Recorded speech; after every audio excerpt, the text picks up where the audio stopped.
Então, o primeiro exemplo, que usando a lei de Gauss, né, achar o campo elétrico produzido, letra A, por uma distribuição de cargas sobre um plano, então, letra B, dois planos paralelos com cargas iguais e opostas.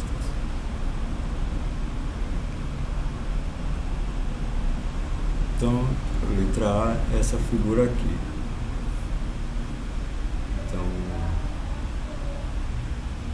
eu tenho um plano aqui com uma certa carga, né? Pela figura, né? Você vê que o plano tem carga positiva porque os vetores do campo elétrico, né, estão saindo do plano.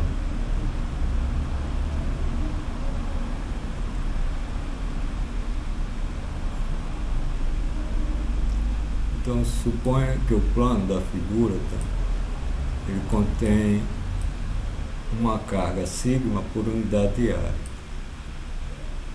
Sigma é a densidade superficial de carga. A carga por unidade de área, né, é a densidade superficial de carga.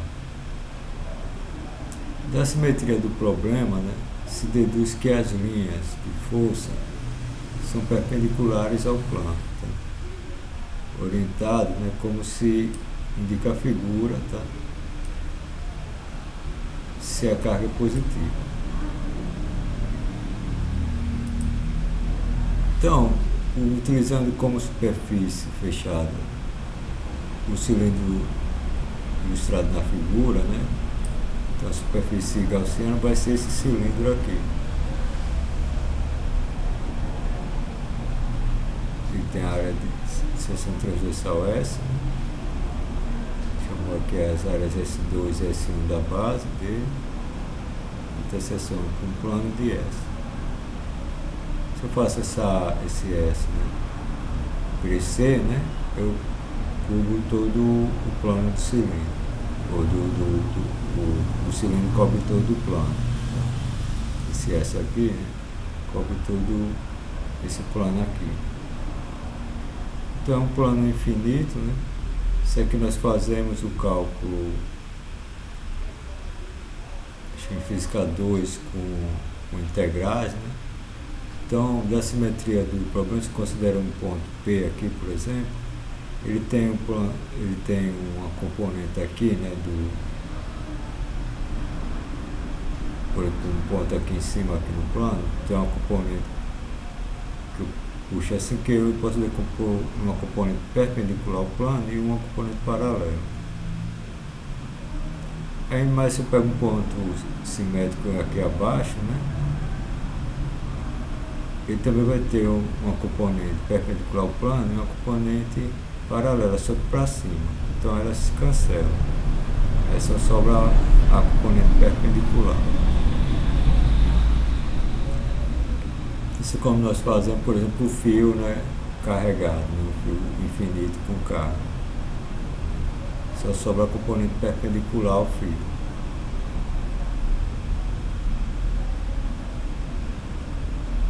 Então podemos usar uma superfície gaussiana cilíndrica, tá?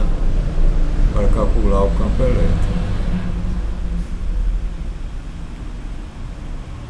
Então eu tenho aqui na parte 1, superfície S1, né, que eu tenho o campo escalar unitário normal de S1.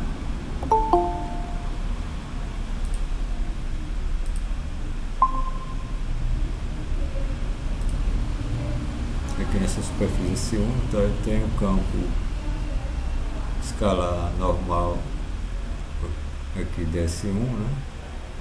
Só vai ter a parte perpendicular ao plano, né? A parte paralela vai cancelar. Então o campo vai ser perpendicular à superfície S1. Então o produto escalar, né? E como a carga do plano é positiva, né? Então é saindo do plano na mesma direção da normal a S1. Né? Então, o produto escalar é positivo. Aqui, o produto escalar com DS1 é positivo. E ele é constante. Então, a integral de DS1, né, é a área da superfície S1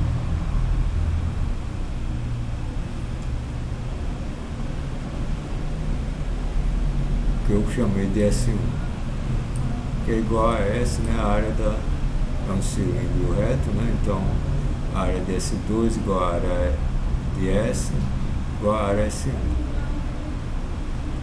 S1 igual a S e S2 igual a S. Para S2, né, é o mesmo procedimento, considerando que tem a carga positiva sobre todo o plano, né, o campo é sempre saindo da carga, né, então por isso pegar do lado de um lado do plano, né, por exemplo, uma folha, por exemplo, aqui do lado direito e do lado esquerdo, né, você vai ter o vetor campo elétrico saindo do plano, né, então ele vai ser normal, né, aqui, ou vai ser paralelo, vai ser normal ao plano, né, e normal à superfície S2 e à superfície S1. E sempre nos dois casos, nos dois lados, ele vai ser paralelo ao vetor normal à superfície. O vetor normal saindo da superfície vai ser paralelo ao campo elétrico.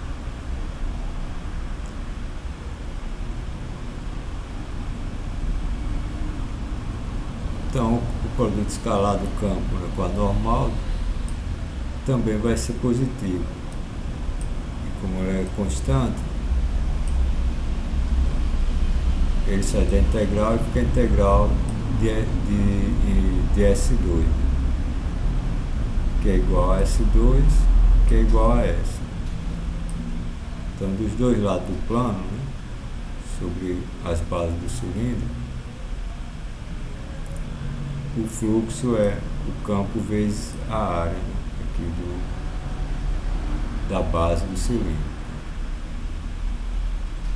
Então os fluxos são iguais, já que por simetria, né, o campo elétrico deve ser o mesmo em modo e direção, né, porém de sentidos opostos, tá, em pontos situados à mesma distância, mas de lados opostos do plano.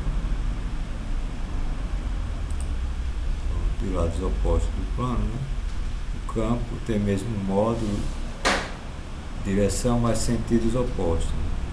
Você pega dois pontos simétricos em relação ao plano, a mesma distância do plano, né?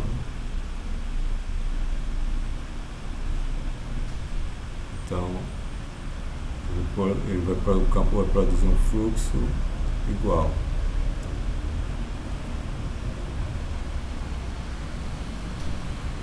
Então o fluxo através da superfície lateral do cilindro, agora o campo é tangente, né, aqui é a superfície lateral, né, do cilindro. Lembrando que a normal aqui é o cilindro, né, então vai ser perpendicular ao campo. Então, na superfície 3, que no desenho aqui não escreveu, né, mas é a parte lateral do cilindro. Então, o produto escalar do campo com a normal vai ser o campo, o módulo, né, vezes o cosseno do ângulo, que é π sobre 2, cosseno de π sobre 2, ds3. O módulo do campo constante, né, e cosseno de π sai da integral, só que cosseno de π sobre 2 é 0. E 0 vezes a área, né, e o campo dá 0. Então, o fluxo total, né, devido ao campo elétrico, vai ser a soma dos três fluxos, né, sobre as três partes da superfície cilíndrica, das duas bases e da lateral. Então, nas duas bases são iguais, mas na lateral é 0. Então, o fluxo total vai ser 2 vezes o campo elétrico vezes a área da base.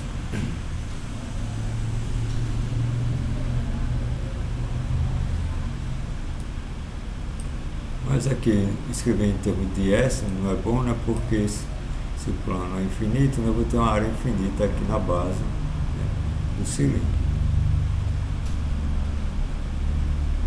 Então, usando a lei de Gauss, né, eu sei que o fluxo total da carga dentro da superfície, né, é a carga do plano, né? A carga do plano está dentro da superfície. Então, o fluxo total pela lei de Gauss é a carga total dividido por ε0, que vai ser igual, né, a 2 vezes o campo vezes a área do plano. O plano todo, né? Essa aqui vai crescer, né, até ocupar o plano todo. Sendo ele infinito, essa também vai para infinito. Então eu obtenho que, usando essa igualdade aqui, né,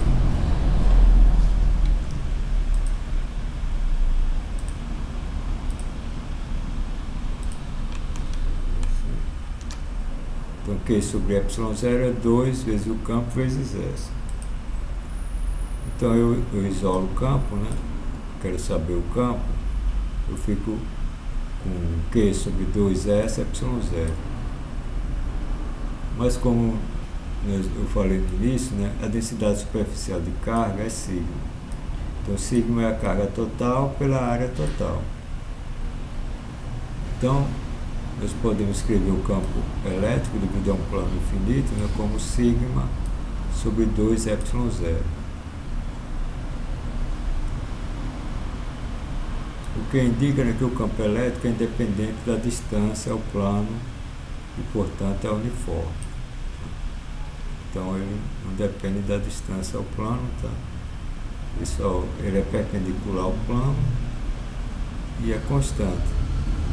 Tem o mesmo valor em qualquer ponto.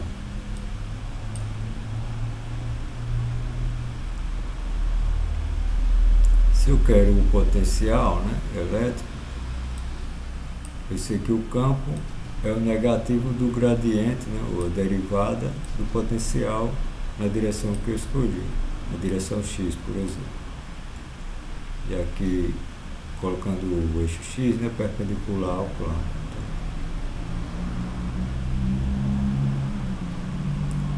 Então, eu posso isolar dV dx, né, igual a menos o campo elétrico, né, que é igual a menos sigma sobre 2ε0.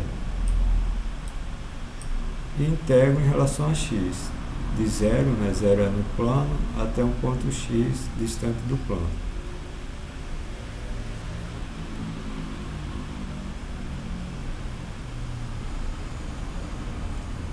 Então, dV dx', né, é o dV',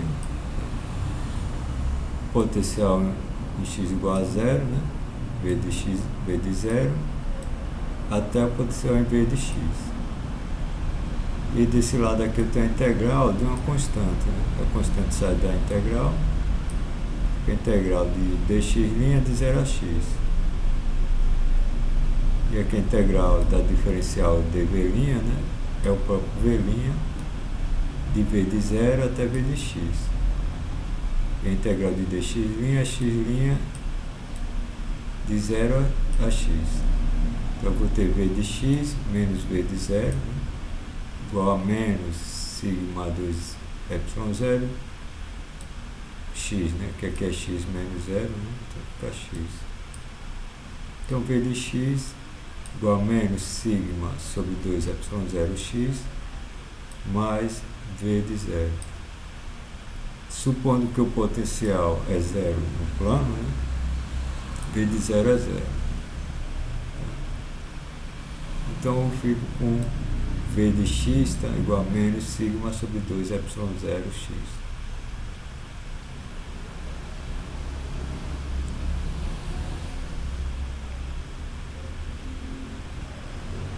Então, este resultado, né, são idênticos ao caso gravitacional. O caso gravitacional, ele fala, né, porque é a mesma coisa, porque como os dois, campo elétrico e gravitacional, eles dependem do inverso da distância ao quadrado, né, até o ponto, só muda a constante que multiplica, né? Então, você calcula do mesmo jeito, só que um é atrativo, né? O gravitacional é sempre atrativo e o elétrico, né, pode ser atrativo ou repulsivo, né? Então esses resultados, né, são idênticos ao caso gravitacional para um plano com densidade superficial de massa, né? O sigma agora é uma densidade superficial de massa. Se a gente troca as constantes, substituindo o gama, né, por 1 sobre 4πε0. Então percebemos que a técnica usada aqui é mais simples, né, devido à simetria do problema. Então, se eu não usasse uma superfície gaussiana, eu ia ter que escrever o campo, né, aqui em um certo ponto, aqui às vezes se considera os anéis, né, e vai aumentando o raio do círculo aqui, né, até cobrir todo o plano, aí integra aqui a distância do ponto do elemento de área até o ponto onde a gente quer calcular, aí a parte paralela ao plano se cancela, né, porque embaixo, em cima aqui, a parte paralela aponta para baixo, embaixo a parte paralela aponta para cima e a parte perpendicular se soma. Aí você vê que usando uma superfície gaussiana adequada, né, facilita o cálculo.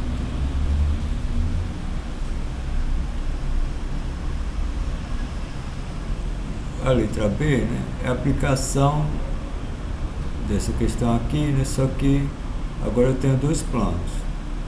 Então eu tenho que somar os campos, né, eu tenho um campo de um plano com carga positiva e outro com um plano com carga negativa.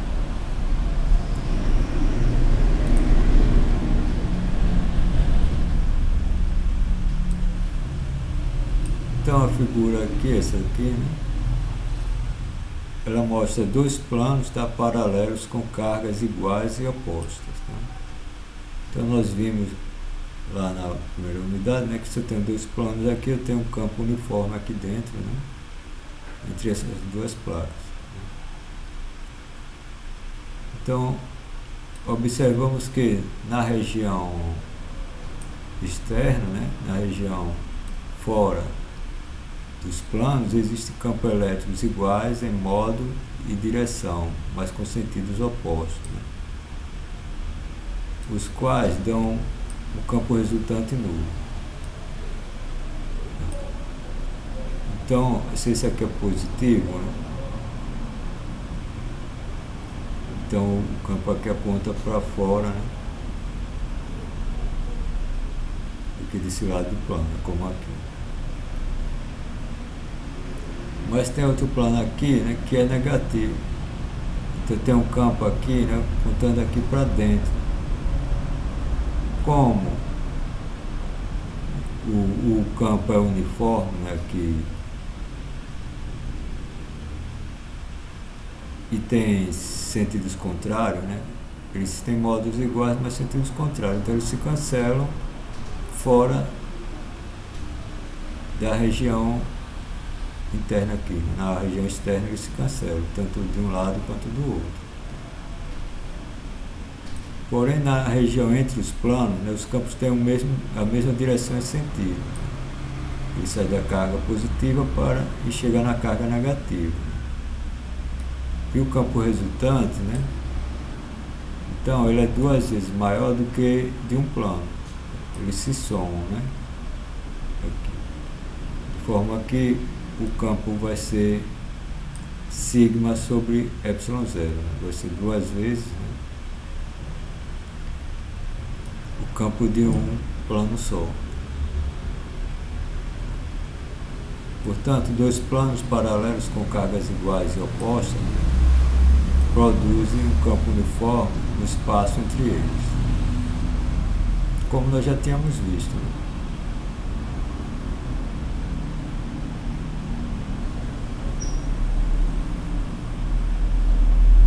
Outra aplicação, né, usando o teorema de Gauss, achar o campo magnético, o campo elétrico, né, que às vezes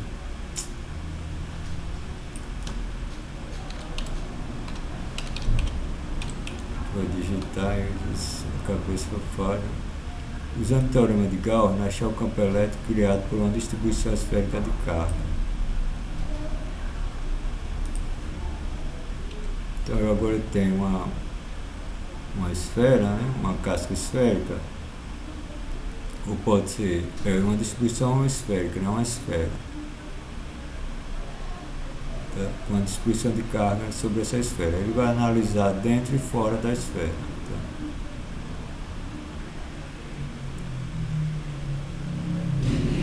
Então, consideremos uma esfera de raio A, tá? E carga aqui, carga total, aqui, né? Como está aqui na figura. Aí nós vamos analisar a carga toda distribuída sobre a esfera, depois na superfície esférica, e vão analisar fora e dentro da esfera.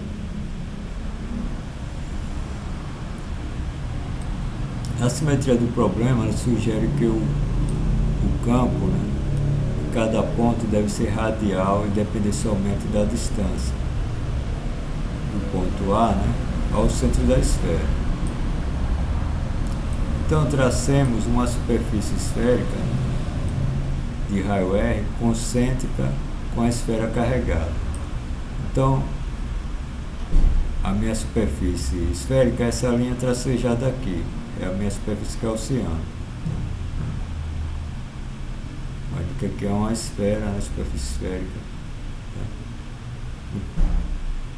a uma certa distância aqui do centro C. Então ponto A aqui tem veja que como está saindo, né, da esfera, né, o campo elétrico, então como se essa carga fosse positiva. Pelo sentido do campo elétrico desenhado, né, você já sabe o sinal da carga. Então é saindo da superfície.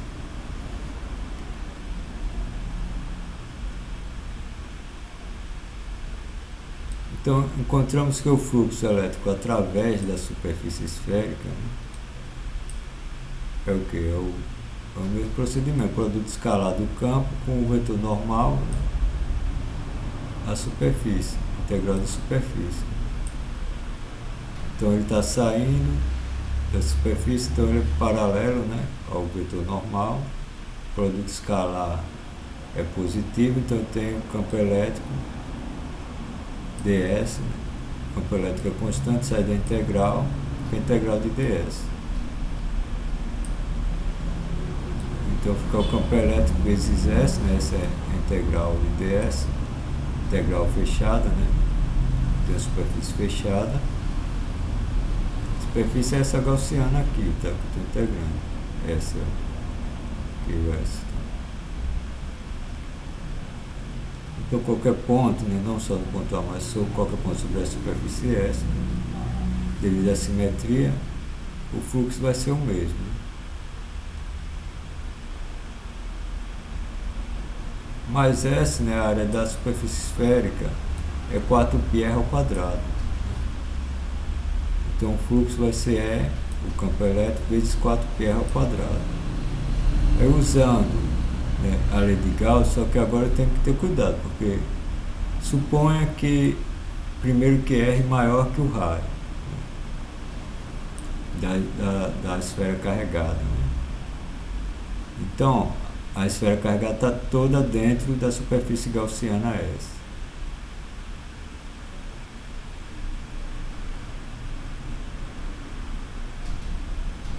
Então, pelo teorema de Gauss, né, o fluxo vai ser a carga total dentro da superfície dividido por ε0. E pelo que nós calculamos do fluxo, né, vai ser igual o módulo do campo elétrico vezes 4πr ao quadrado. Então o campo elétrico da esfera carregada vai ser a carga total dividido por 4πε0r ao quadrado. Tá? Então este resultado é o mesmo obtido para uma carga pontual. Né? Portanto, quando você pegar essa carga e botasse num ponto, encolhesse a esfera, né, até um ponto C aqui e colocasse toda a carga nesse ponto, toda a carga aqui, e considera então o campo elétrico, né, produzido por uma esfera carregada nos pontos fora dela é igual ao que produziria, né, se toda a carga estivesse concentrada no seu centro. Então consideremos agora Isso para o R, né, a distância até o centro da esfera, maior que o raio. Agora vamos considerar o R menor que o raio. O raio da esfera carregada é A.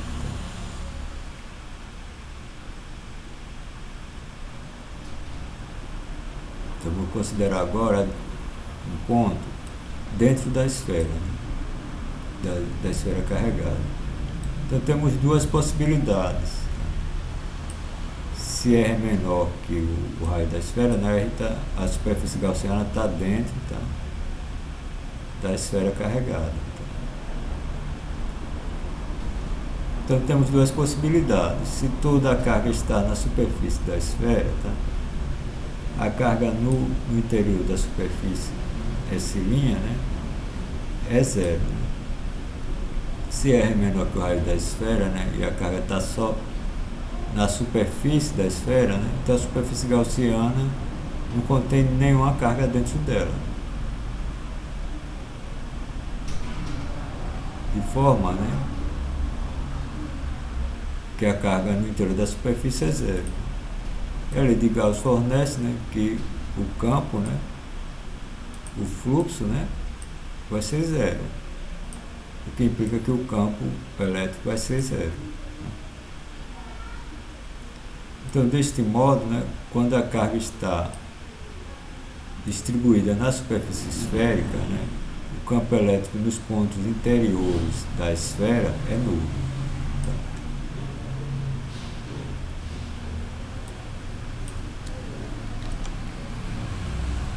Porém, né, se a carga está distribuída uniformemente em todo o volume, tá,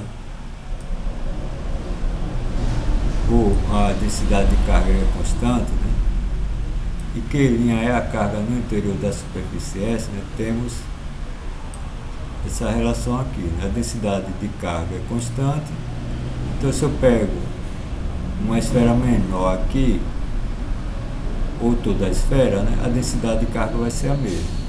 Então, se eu pego essa esfera aqui, passa pelo ponto B, né, ela vai ter a mesma densidade de carga, mas ela vai ter momento.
Então, retornando, a densidade de carga é constante. Né? Se qualquer esfera concêntrica dentro da esfera que eu pegar, vai ter a mesma densidade. Mas se eu multiplico pelo volume, né, eu vou ter cargas diferentes. Então, a carga Q', né,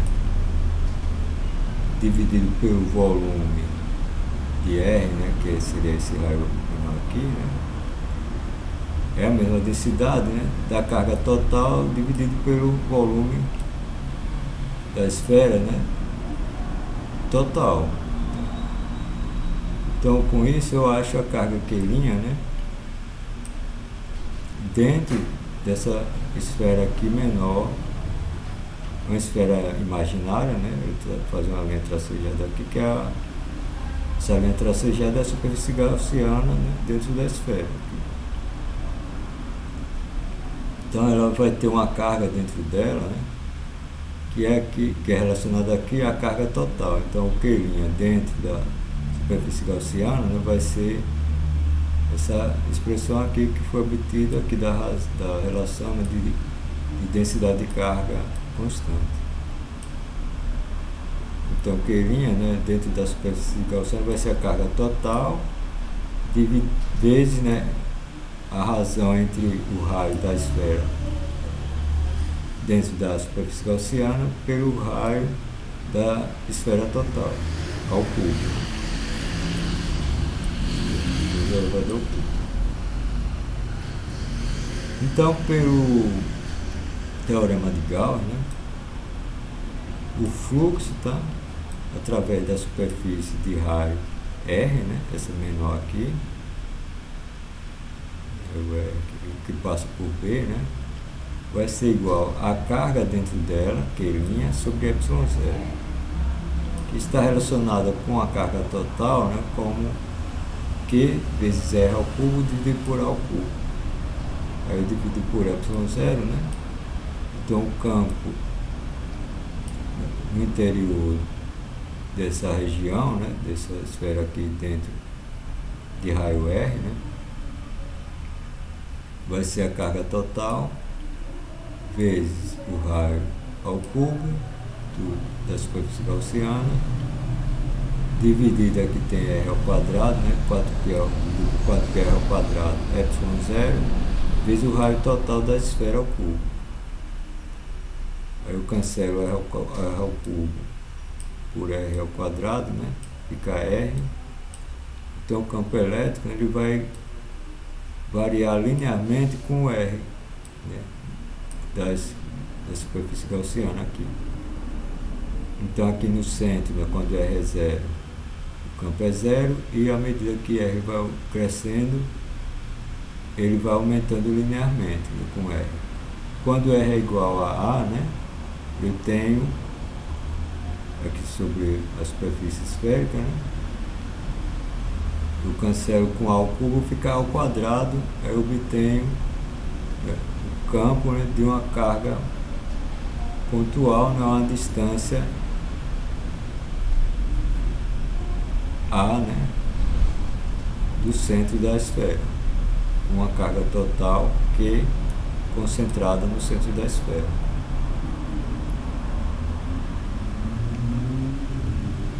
Então isso demonstra, né, que o campo elétrico nos pontos interiores de uma esfera uniformemente carregada, né, com a densidade constante, é diretamente proporcional à distância do ponto ao centro da esfera, né?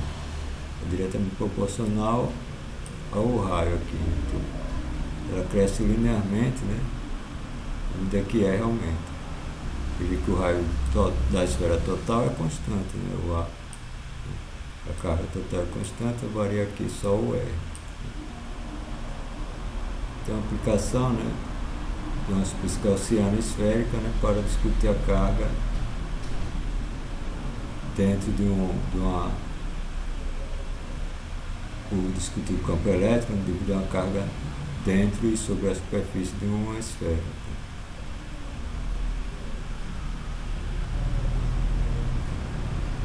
Bom, eu vou continuar, tá? Se vocês não puderem permanecer, tá? Eu vou continuar gravando, tá? Mesmo agora para a lei de Gauss na forma diferencial. Então, a lei de Gauss, né, pode ser aplicada à superfície de qualquer forma. Então, calculamos o fluxo através da superfície, né, que rodeia um volume infinitesimal com arestas paralelas aos eixos X, Y, Z. Essa figura aqui. Então, um cubo, né, um paralelepípedo, né, com as faces paralelas aos planos dos X, Y, Z, né, e ZX. A gente bota esse cubo aqui, né, com as faces paralelas aos planos dos respectivos eixos.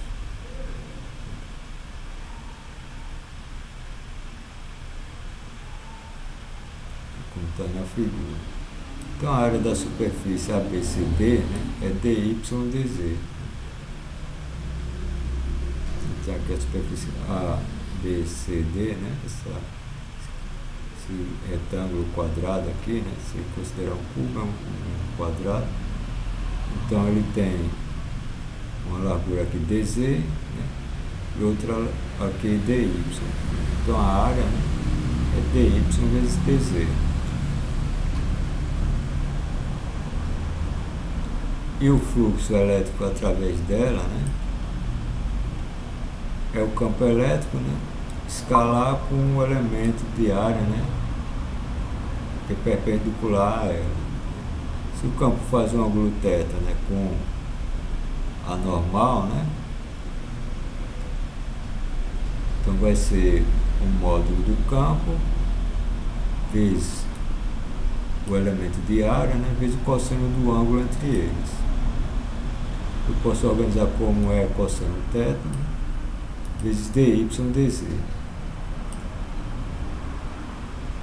É cosseno θ, né, é a componente x do campo,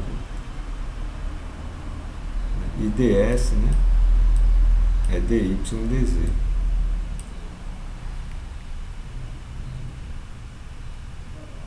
Então a projeção, né, do campo na direção da normal à superfície dy dz, né,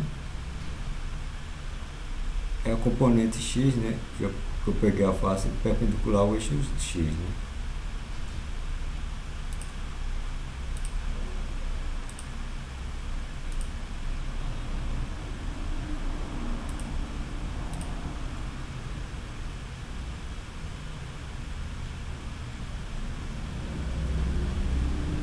Então, como estava falando, né,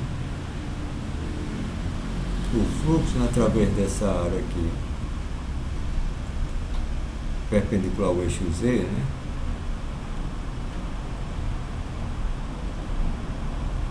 vai ser o produto escalar do campo, né, escalar com o ds, que é o módulo do campo, módulo ds cosseno de θ. E o módulo do campo cosseno de θ, né, é a componente x, né, do campo, e ds, né, é dy dz. E aqui peguei a face perpendicular ao eixo x, né, então a projeção aqui do campo na direção perpendicular à superfície, né, é o módulo do campo cosseno de θ.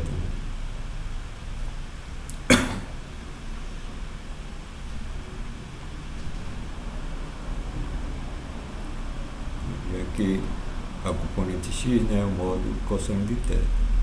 E ds é dy dz. O fluxo através da face A', B', C', D', né, tem uma expressão similar, porém é negativo,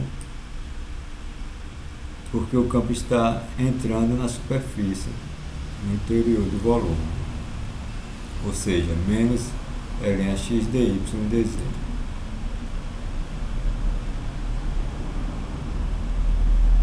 O campo entrando aqui, né, a normal aqui é para fora, né, então é no sentido contrário ao campo, então isso dá um sinal negativo, né? O produto escalar, né, é negativo. Então eu vou ter a mesma expressão, né, só que eu vou ter agora um valor L' para o campo, né, porque depende, depois nós vamos ver aqui, né, são dois separados aqui, uma distância infinitesimal dx, né, mas o campo aqui nessa face é diferente do campo aqui nessa outra face aqui. O campo varia, né, com a posição. Então tem a mesma expressão, né, só que com um valor diferente do campo. A área sendo a mesma, né, da face, na área da face sendo a mesma aqui. Então aqui a linha, B', C', D'.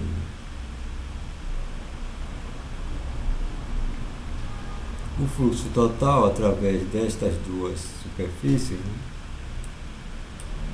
é a soma deles, né, do fluxo das duas superfícies, através das duas superfícies. Então eu coloco dy dz em evidência, então eu vou ficar com x menos L'x dy dz. coloco dy em evidência. Porém, como a distância entre as duas superfícies, A' e A igual a dx, né, é muito pequena, né, a quantidade Ex menos L'x também é muito pequena. Podemos escrever ela como uma diferencial, né, do campo na direção x. Esse dx aqui é muito pequeno, então o campo aqui nessa face menos o campo aqui nessa outra face é muito pequeno, né, a gente pode considerar como uma diferencial, que é a derivada, né, do campo em relação a x dx, que é a definição de diferencial, né? A diferença de x é derivada de x em relação a x dx. Então isso nos permite expressar o fluxo total na direção x, né, como Ex menos L'x, eu escrevo como derivada de x em relação a x dx, aqui, vezes dy dz. Mas dx, dy dz é o elemento de volume, é o volume dessa superfície infinitesimal aqui. Então dx, dy dz, né, é o volume desse cubo aqui, que a gente chama de dv. Então fica a derivada da componente x do campo em relação a x dv. Então, dv igual a dx, dy dz é o volume da caixa infinitesimal. Se eu repito o mesmo procedimento, né,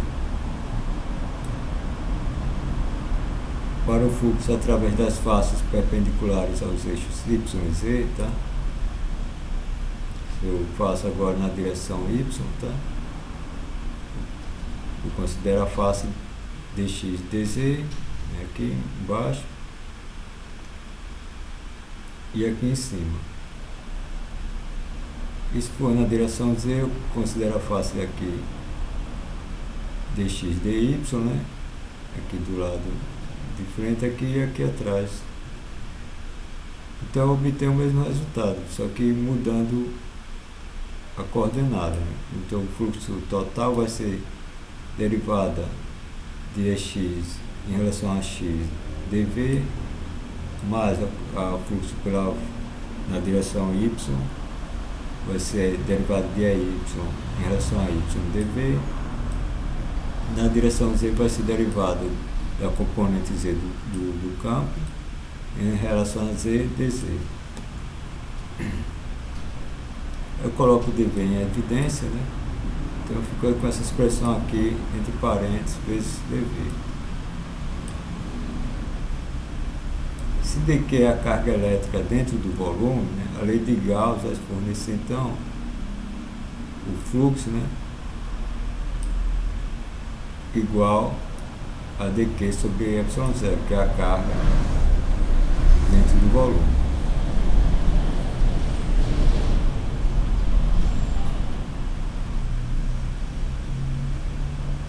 Então, escrevendo dq igual a ρdv, né, onde ρ é a densidade de carga por volume, né, dq sobre dv.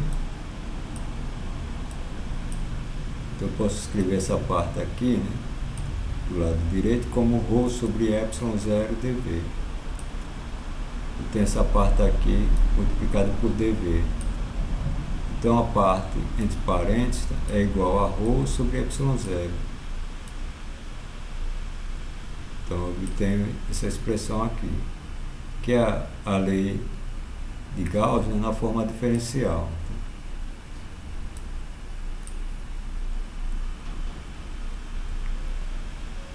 Essa expressão aqui do lado esquerdo, né, ela se chama divergência do campo vetorial E, ou seja, a divergência do campo elétrico. E é o produto escalar do operador diferencial, nabla, tá, com o campo vetorial. Então, nabla um operador diferencial que ele é um vetor, ele tem as direções x, ele tem derivada em relação a x, na direção y tem derivada em relação a y, e na direção z derivada em relação a z. Aí se eu faço o produto escalar com o campo vetorial, no caso aqui o campo elétrico, eu vou ter essa expressão aqui, que é essa aqui do lado esquerdo da equação da lei de Gauss na forma diferencial. Então a gente pode escrever a lei de Gauss de forma diferencial como divergente, tá, do campo elétrico igual a densidade de carga dividido por ε0. O significado físico da lei de Gauss em sua forma diferencial, né, é que relaciona o campo elétrico em um ponto do espaço, né, com a distribuição de carga, tá, expressa por ρ, no mesmo ponto. Ou seja, que expressa uma relação local entre duas quantidades físicas, tá? Então, desse modo, podemos dizer que as cargas elétricas são as fontes do campo elétrico, que sua distribuição e magnitude determina o campo elétrico em cada ponto do espaço.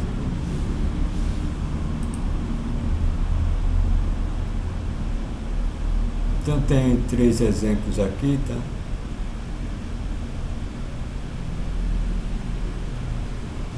Eu não sei se vocês podem continuar, né? Deixa eu ver aqui o tempo.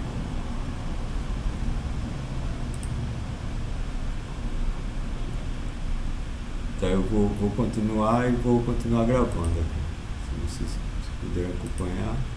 Então,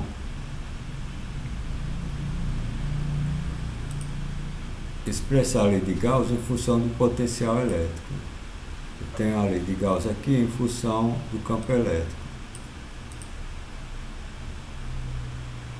Então, recordando que as componentes do campo elétrico se expressam em função do potencial elétrico pelo gradiente do potencial, né?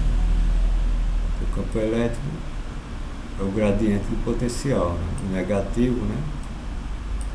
Então, componente x é menos d1 de v, d1 de x, a componente y é menos d1 de v, d1 de y, a componente z é menos d1 de v, d1 de z.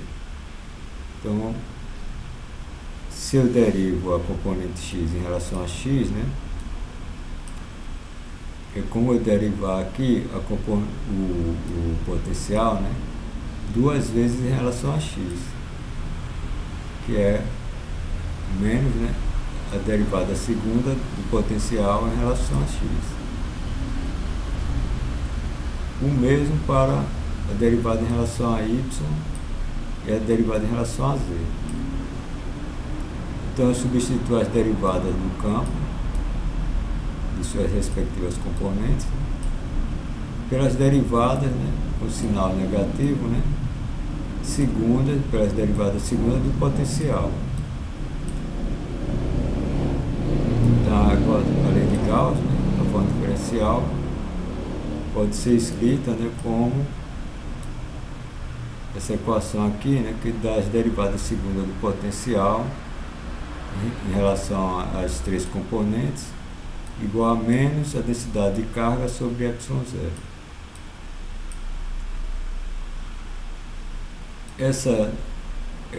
Esse lado aqui, né, eu posso escrever como o divergente do gradiente de V. Então, como o campo elétrico, né, é o gradiente, né, menos negativo do potencial, né, se eu escrever isso aqui como essa expressão e botar o menos aqui, eu mesmo que escrever o divergente do gradiente do potencial, que dá essa expressão aqui. Essa aqui, a lei de Gauss, né, para o potencial, tá, em termos do potencial. E essa equação, né, é chamada de equação diferencial de Poisson. Se vocês vão ver equações diferenciais, né, talvez vocês vejam essas equações. Né? Então, essa equação diferencial de Poisson. Então, podemos usar a equação de Poisson, né, para obter o potencial elétrico, tá? Quando conhecemos a distribuição de cargas. Então, a distribuição de carga pode depender de x, y, z, né, ou ser constante. E vice-versa, se você sabe a distribuição de carga, você pode achar o potencial elétrico. Tá? Sempre que a distribuição de carga, né, for independente do tempo. Isso aqui é tudo independente do tempo, depende apenas das coordenadas, né? Tudo estático. No espaço livre, né, onde não existem cargas, tá, o ρ é igual a zero. E a equação diferencial de Poisson se converte em divergente do campo elétrico igual a zero. Tá? O que fornece a equação diferencial, né, aqui para o potencial, colocando ρ igual a zero aqui, obtém essa equação diferencial aqui. E essa equação, né, é chamada de equação diferencial de Laplace. É uma das equações mais importantes da física matemática. E aparecem muitos problemas que não se referem ao eletromagnetismo, tais como o movimento dos fluidos e elasticidade. Então, essas equações aparecem em muitas situações físicas, não só no eletromagnetismo, tá? Em fluidos, mecânica dos fluidos, tá? Elasticidade. Então, são equações muito importantes. E a expressão, né, isso aqui, nabra ao quadrado V, né, isso aqui, é chamada de Laplaciano de V. Essa expressão aqui, né, só o operador que é o quadrado, nabra, é chamado de Laplaciano. Quando aplicado à função, né, é chamado de Laplaciano da função, de V aqui. Ele pede aqui, no próximo exemplo, é verificar que o potencial elétrico de uma carga satisfaz a equação de Laplace em todos os pontos, tá? Exceto na origem onde a carga está situada. Então, o potencial de uma carga pontual, né, como nós já vimos, é dado por essa expressão. A gente quer verificar, né, que ele satisfaz essa equação aqui. Então, a gente tem que substituir aqui e ver que dá igual à identidade, tem que dar igual a zero. Então, mais R, né, é o módulo, né, da distância da carga até o ponto. E sabemos que R ao quadrado, né, é x ao quadrado mais y ao quadrado mais E ao quadrado. E se eu derivo em relação a x, né, então, de um lado tem derivada de 2R vezes derivada de R em relação a x. E do outro lado eu derivo em relação a x, eu tenho a derivada de x ao quadrado em relação a x, que é 2x. Então, eu obtenho que derivada de R em relação a x é x sobre R. Eu vou usar essa expressão daqui a pouco. Então o tempo está quase acabando, tá? Se não der, eu continuo gravando e coloco o vídeo lá.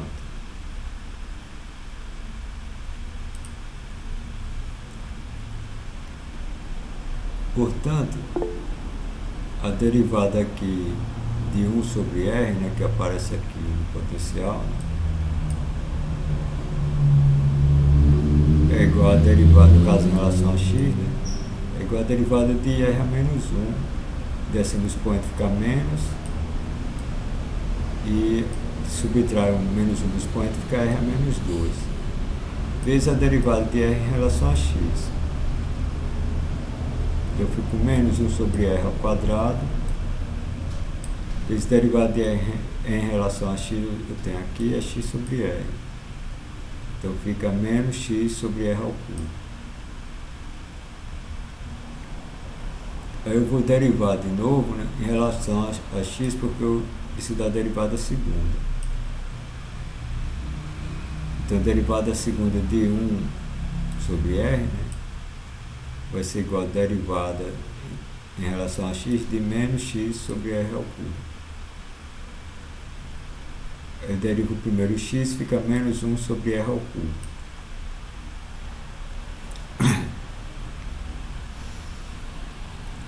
Menos x, né?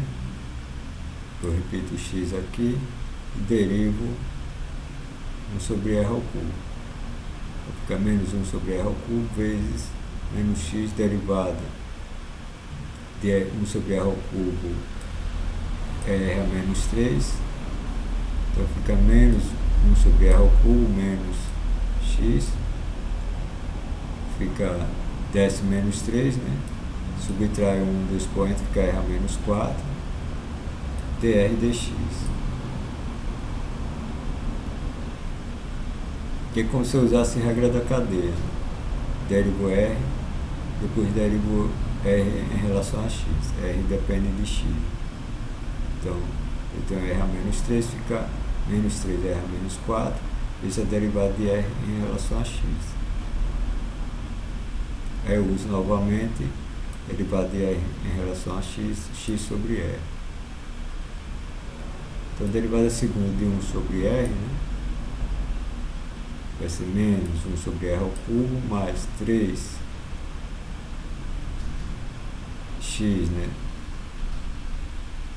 R ao 4, porque tem um menos com menos fica mais, né, fica 3x R ao 4, derivada de R em relação a x, que é x sobre R. Então, coloco x sobre R aqui, fica menos 1 sobre R ao cubo mais 3x ao quadrado sobre R a 5. Então, essa derivada segunda de 1 sobre R em relação a x. Repetindo o mesmo procedimento, né, é só trocar x por y, né, e x por z. Então, obtenho resultados semelhantes trocando x por y, né, e x por z. Então, feito isso, eu somo, né, as três derivadas, né, tem que dar igual a zero.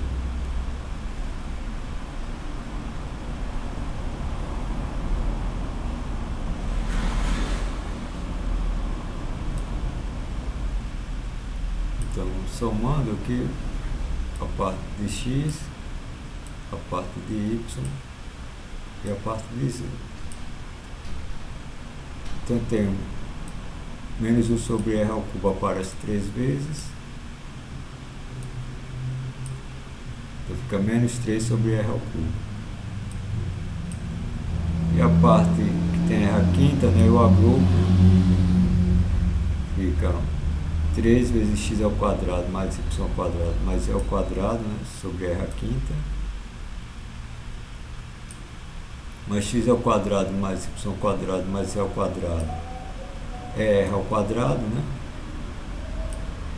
e R ao quadrado sobre R a quinta é R ao cubo. Como tem 3, né, então isso se cancela com essa parte aqui que dá igual a zero. Então a derivada de 1 sobre R segunda das três componentes somadas, né, dá zero. É para ficar igual ao potencial, né, eu multiplico a constante, pode entrar dentro da derivada, né, aqui do parênteses, multiplico a equação toda por Q sobre 4πy0. Fica a derivada segunda, né, em relação a x, y e z, de Q sobre 4πy0r, que é V. Então, que é a equação, né, de Laplace. Este método não é válido para R igual a zero, né, porque 1 sobre R vai para o infinito. Temos uma singularidade, tá, em R igual a zero, neste ponto, né. e, portanto, a origem deve ser excluída do cálculo. Além disso, a equação de Laplace, né, não é válida, tá, nos pontos ocupados por carga. A densidade de carga é zero.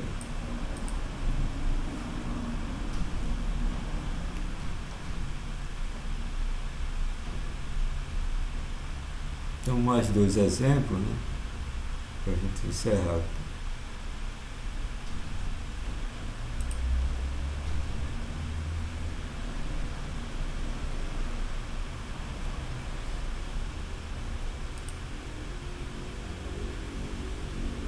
Usando a equação de Laplace, obtém o potencial elétrico, o campo elétrico, na região vazia compreendida entre dois planos paralelos, né, carregados, tá, a potenciais V1 e V2.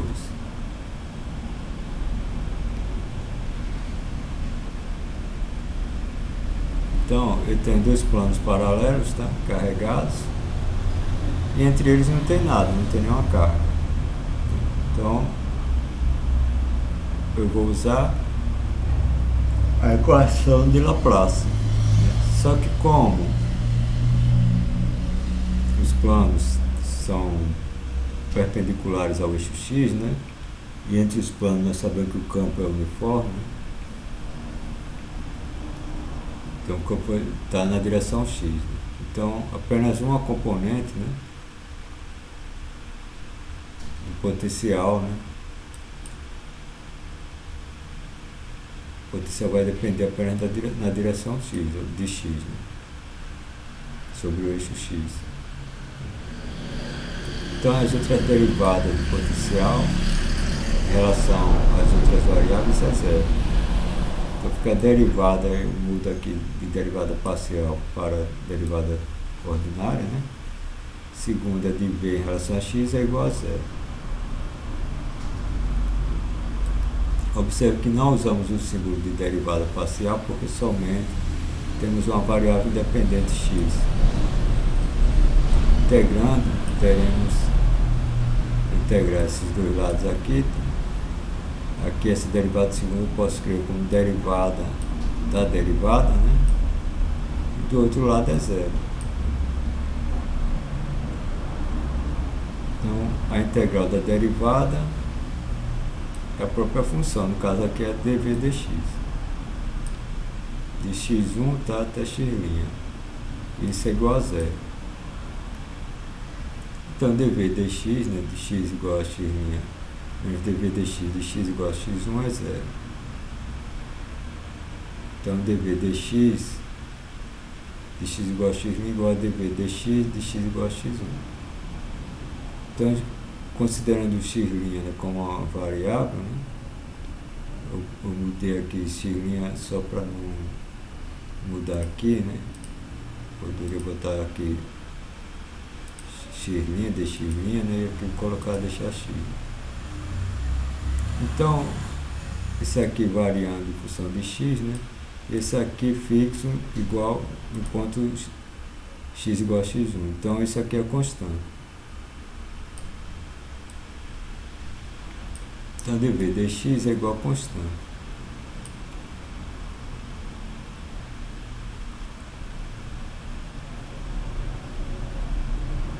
Como deve ser, né? Se eu derivar novamente aqui em relação a x, aqui fica a derivada segunda e a derivada da constante é zero. Eu obtenho isso aqui. Mas eu sei que o campo é igual a menos o negativo da derivada de potencial em relação a x. E daqui, né, ele tem que ser constante. Então eu integro os dois lados, né? Integral de x1 até x2 do campo dx, menos integral de x1 até x2 de dv dx dx. Aqui eu tenho a diferencial de v, né? O campo é constante, ele sai da integral. Integral de dx é x de x1 até x2. Integral de dv é v, né, de v de x1 até v de x2. Então eu vou ter o campo vezes x2 menos x1 igual a menos v de x2 menos v de x1.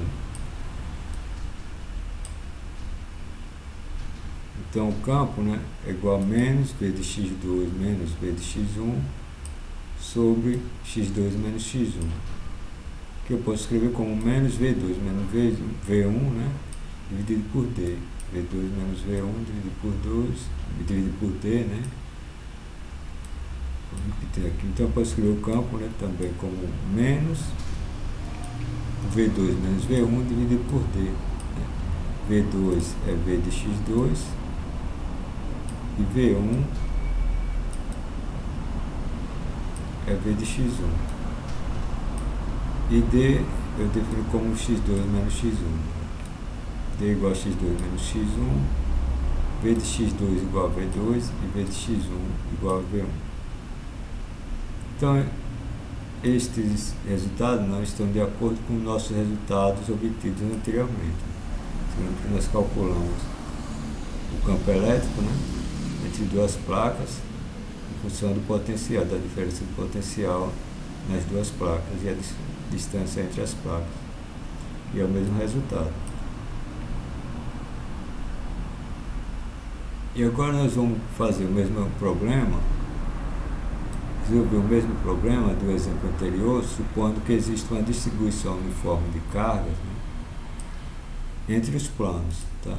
Agora eu tenho uma distribuição de cargas entre os planos. Esta situação pode ser encontrada, por exemplo, entre as placas de um tubo eletrônico. Então agora devemos aplicar a equação de Poisson, já que tem uma distribuição de carga, né, entre as placas. Então, da geometria do problema, né, o campo vai ser na direção x, né? Então as derivadas em y e z são zero, potencial.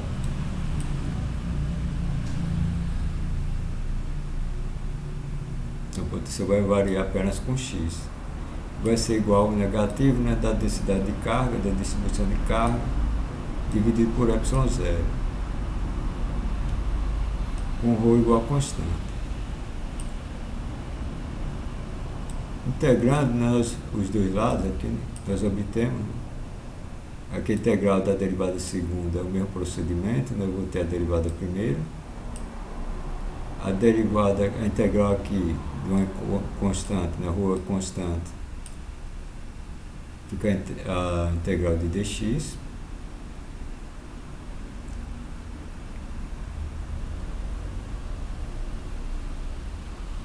e a integral de dx é x, né, de x1 até x'. Integral da derivada segunda de dv dx é dv dx, de x1 até x'. Então eu vou ter aqui menos ρ sobre ε0 x' menos x1. E aqui aplicando os limites aqui, a derivada primeira, eu tenho derivada primeira de v em relação a x de x igual a x', menos de v em relação a x de x igual a x1. Considerando x' como uma variável, né, aqui, então eu chamo de derivada de v em relação a x, menos derivada de v em relação a x em x igual a x1, menos ρ sobre ε0, no lugar de x' eu boto x, menos x1. Então vou ter dv dx menos, aqui a derivada de v em relação a x em x igual a x1, né, é igual a menos o campo elétrico, né, no ponto x igual a x1, x igual a x1, né, eu chamei de menos ε1. Então, menos ε1, né, derivada de v em relação a x em x igual a x1. Então, eu coloco aqui menos ε1. É menos por menos, aqui fica mais. Eu passo para o lado direito aqui e fica menos. Então dv dx vai ser igual a menos epsilon 1 menos ρ sobre epsilon 0, x menos x1. Então, como dv dx, né? Da mesma forma que eu fiz aqui, né? dv dx é o campo elétrico, né?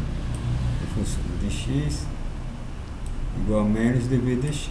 Então, aqui eu substituo por menos e. Então, menos e igual a menos é 1, né? Menos ρ sobre epsilon 0, x menos x1. Então, multiplico os dois lados por menos 1 e encontro o campo elétrico. Igual a 1 mais ρ sobre epsilon 0, x menos x1. Então, o que mostra é que o campo elétrico varia linearmente com x, como se ilustra na figura. Deixa eu ver aqui. Que o campo elétrico ele varia de x1 até x2 linearmente.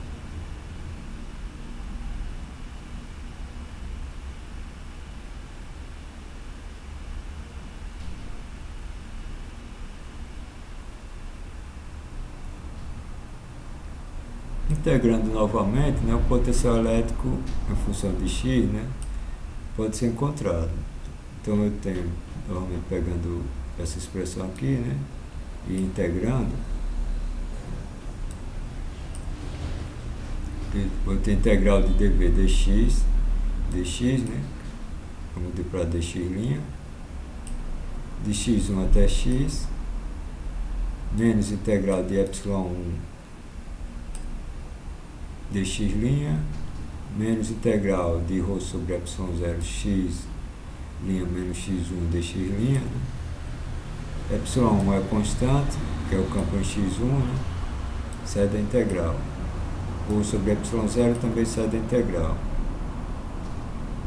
A integral aqui, dv dx', é dv', e a integral é v'. De v de x1 até v de x, que é igual a menos epsilon 1 x', tá? De x1 até x, menos ρ sobre epsilon 0, x' ao quadrado sobre 2, integral de x' é x' ao quadrado sobre 2, x1 é constante, integral de x1 é x1 vezes x', né? De x1 até x. Aqui eu substituo os limites de integração, fica v de x menos v de x1 igual a menos epsilon 1 x menos x1 menos ρ sobre epsilon 0 x ao quadrado sobre 2 menos x1 ao quadrado sobre 2 menos x1 x menos x1.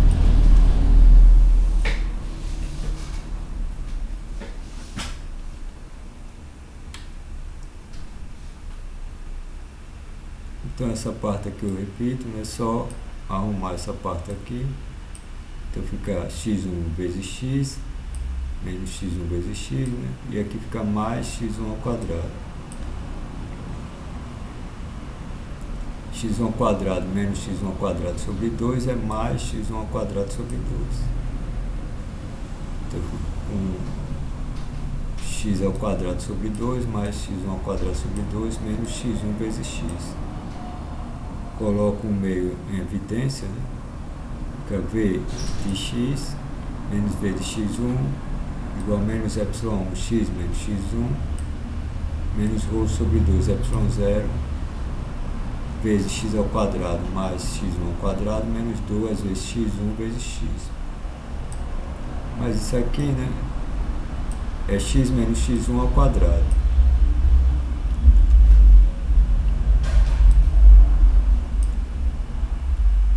Então, v de x, né, vai ser v1, que é v de x1, menos epsilon 1, x menos x1, né, menos ρ sobre 2 epsilon 0, x menos x1 ao quadrado. Agora, o potencial elétrico, né, ele varia com o quadrado de x, como se mostra aqui na figura. Então, é uma função quadrática aqui, né, de x1 até x2, né, uma função quadrática aqui de x, que é o potencial aqui na parte de baixo. A quantidade ε1, né, pode ser determinada fazendo x igual a x2. Então aqui em x eu coloco x2, fica v de x2 é v2, tenho v1 aqui, tenho menos epsilon x2 menos x1, que menos ρ sobre 2ε0 x2 menos x1 ao quadrado. Eu tenho aqui v2 menos v1 dividido por x2 menos x1 igual a menos ε1 dividir os dois lados por x2 menos x1. Aqui estava ao quadrado, fica só x2 menos x1. E aqui fica v2 menos v1 sobre x2 menos x1. Então o ε1, né, é dado por essa expressão aqui. Então eu encerro a aula de hoje, né, com esses exemplos.